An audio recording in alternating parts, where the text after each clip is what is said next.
Today to Sarah Sperling, who is the head of diversity and inclusion at Facebook. I wanted to have a quick conversation with her about what Facebook is doing, what their culture is all about with regards to D&I, and also a little bit about the user experience and how that is changing the world we live in.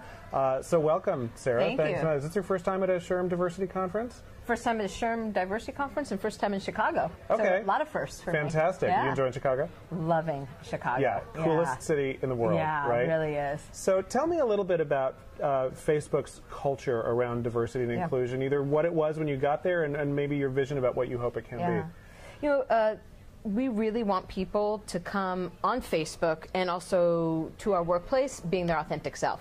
We want you, when you sign up for Facebook, we want it to be you, and for you to talk about those things you love and the organizations that you're involved with. So at Facebook, the workplace, we are the same way. Show up to work, dressing how you want to, believing what you want to, and if you can do that, then you're going to actually do some pretty amazing things in the workplace.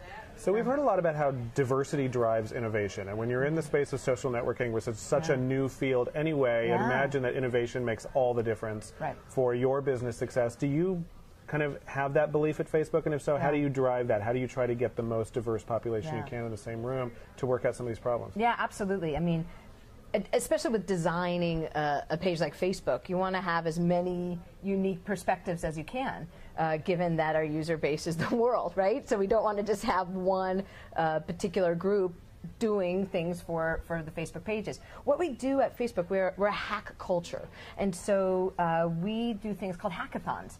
And what it is we have problems we want to solve or things that we want to do for our pages. And we get different people together. Could be folks from HR, folks from IT, folks from finance, to get together to solve those problems together. And that's a great way to get as many different perspectives, different ideas, different ethnicities. I mean, you know, diversity is not only just about religion and ethnicity and those things. I think really now it's also about experiences, your ideas, your perspectives, all of those things too. I think we really need to keep in mind. Yeah.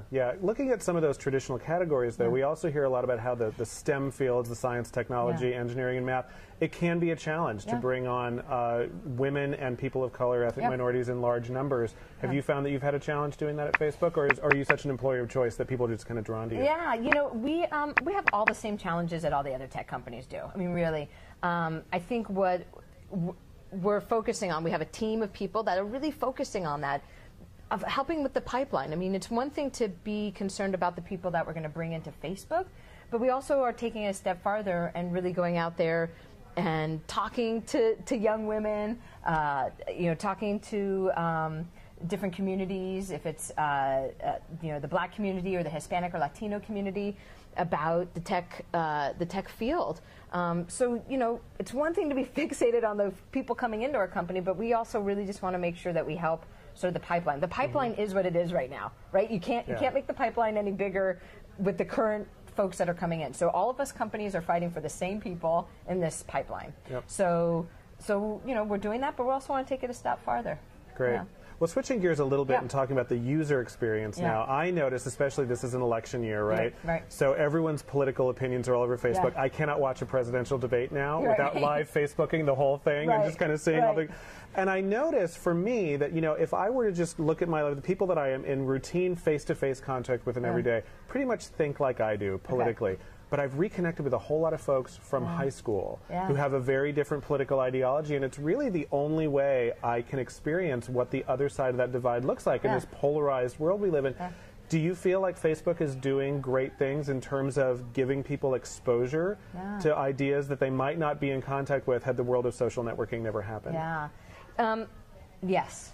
I think there's so many movements that are being pushed even farther because people are meeting folks that are not them, right? So, so we do have a page that is facebook.com/peace, and it actually shows people who have friended each other that wouldn't necessarily have been friends before. So it shows people who are from Israel friending people who are from Palestine, and you know, just really you know, different religions of folks that are friending each other. I think people who maybe were not for the LGBT movement, but now all of a sudden they know somebody who's LGBT. And so people's perceptions get changed. I mean, you hear about this all the time, that somebody has one opinion, but then they meet somebody and it changes their opinion, right? So that's what we're doing. We're causing all of these connections so that people can have more compassion, more understanding of people outside of their view. Now, you and I were talking earlier, but wait, some people are befriending people that have different views. Listen, that's going to happen on any communication medium, right? Like before Facebook, if you and I were at college together and we didn't get along, then I would just turn my back and we would walk the other way, right? It's very similar. Or I could stay here and engage with you. And so people are going to either stay friends with these people on Facebook or they're going to defriend them. It's just another means of communication. It's just this is how we're communicating now. Great. Well, it's been so great to talk to you. Next year, we are in your backyard in San Francisco, and I really, really hope we will see you there. Oh, yeah, invite me back. Okay. Yeah. Done. Done. It's on record. Okay, thank you so much.